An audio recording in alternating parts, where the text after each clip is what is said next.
Hey guys, welcome back to Anime Casuals. Lucky here, and today we're going to be talking about a martial art called Taekkyon that was introduced in episode 8 of God of High School. It's a very fascinating martial art that was introduced by Il-Pyo Park, and it's a martial art that usually ends up leaning towards kicks and trips, as you can see from this footage right here. And I'm going to bring my own martial arts knowledge and compare it to the martial arts that we use today in MMA and Boxing. Now, this martial art is rumored to be about 2,000 years old, and the person who held this together was Song Dok-ki, who ended up passing it down to Shin Han-sung, and so on and so forth. And they're the reason why it's still around in the 21st century. Now, first I want to talk about Ki, or the footwork involved in this triangular pattern that you're seeing right on the screen here. And as you can see, they're switching between southpaw and orthodox stances. Now, an orthodox stance means that you have your right hand and your right foot further away from your opponent, meaning that's your power side, because the further your hand travels and the further your leg travels, the more power it can obtain through momentum. And a southpaw is the opposite. Their left hand and their left leg are behind, meaning that's their power side. There's an idea in the striking world called shifting, where you switch between orthodox and southpaw pretty regularly. And as we saw before, Taekkyon seems to hold this principle as well, meaning they're switching stances pretty regularly, which makes them a little bit unpredictable.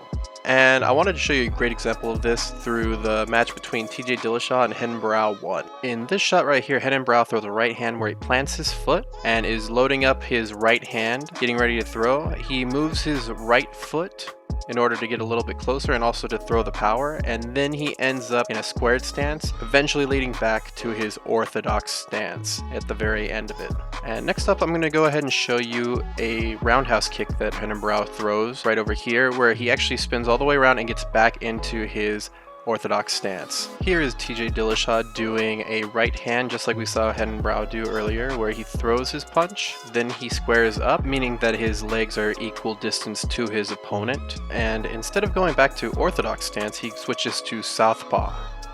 Now here I'm going to show you how TJ Dillashaw gets back into his orthodox stance, and he does it the same way that he does with the right hand, through an attack. So here TJ throws a kick and then he lands right back into his orthodox stance right here. So here we're going to see a Taekkyon master do this, but he's going to end it with a trip. So he's going to switch to southpaw stance off of a kick and then go for the trip. Watch this again. Switch to southpaw from the kick and finish with the trip. Now in God of High School, we see him use punches just like this, which makes me believe that he is using a military form of this called Kyoryong Taekkyon, which also they mentioned in the anime is a military martial art. Now we've talked about the military application and the footwork, but let's talk about Hokgachi, which is the form that you're seeing right here with the movement of the hands. So they move their hands to intercept people's attacks. And I used to think that this form of dealing with attacks was a little weird and wonky, but after seeing it practically used in MMA, and we'll talk about later, boxing, it seems to actually have a very practical use. And next up, we're going to talk about Stipe Miocic versus Daniel Cormier. Daniel Cormier is a gentleman on the right here, and we're going to focus on him. So in this next clip, we're going to see Daniel Cormier intercept the right hand from Stipe Miocic and go straight for an uppercut. So let's start this off with the left hand being extended to stop the right hand. Then he ends up going to grab a hold of Stipe, but instead of going for the single leg takedown, he ends up going for a single collar tie, which is this left hand behind his head, and he pulls it down straight into the uppercut. So we can't talk about intercepting strikes without talking about Big George Foreman and his fight against Joe Frazier. So Joe Frazier was known for his left hooks. In fact, he even landed quite a few on Muhammad Ali. And Muhammad Ali had a nickname for George Foreman. And he shall be known as officially as the Mummy.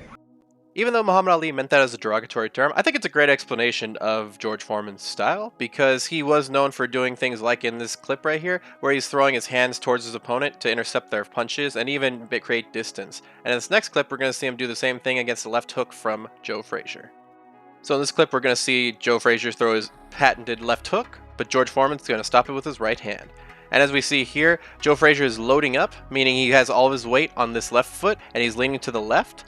And then we see him go up to throw it, and George Foreman's already getting ready. You can see the right hand prepared, and he's actually going to throw it out and end up taking the brunt of it on his right hand. I know it's a little pixelated, but I hope you can see that. And we're going to see it one more time in a real motion. He ends up going for this left hook right here and ends up getting stopped. In this clip right here, we're going to see George Foreman throw a couple jabs, and he's actually going to intercept the jab from Joe Frazier, and then he's going to push him back, mummy style like we were talking about before, and push him back into the ropes where he can just unload on him. So let's go ahead and see this from the very beginning. He intercepts this jab right here. As we can see, he's using his right hand to stop it and actually throw the trajectory way off.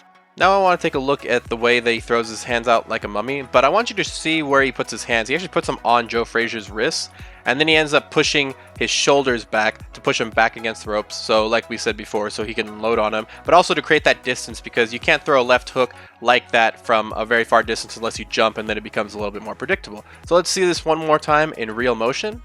So in the clip after this, we're actually going to be seeing a little bit of the Taekkyon competition. Now the rules are you can either kick to the head or you can land a takedown, and that will get you a point, and the winner stays on the mat and takes on whoever's next. I hope you guys enjoyed the video. I had a lot of fun looking into this. I'll put a link in the description to the video that I got most of the footage from, especially the more educational footage. It was a fascinating video, and even though it seems like I showed a lot, it's actually a 9-minute video, and it talks much more in depth about it, and I just wanted to go over some of the basic techniques. But like I said, guys, I hope you enjoyed the video. I hope you guys have an interest in Taekkyon now, just like I do, and I hope you guys will continue to watch God of High School, and if you haven't already, what are you doing? So, as we always say, keep it casual. Hey guys, thanks for watching my fight analysis on Taekkyon. Please like, share, and subscribe for more anime casuals. As always, our video schedule will be video 1 on Wednesday, video 2 on Saturday, and our weekend talk is a little bit more like a podcast on Sundays. If you like the background music to this, go ahead and go to Vlog No Copyright Music. They have tons of free non-copyright music for your videos, whether it be vlogging or just YouTube videos like us. As always, guys, keep it casual.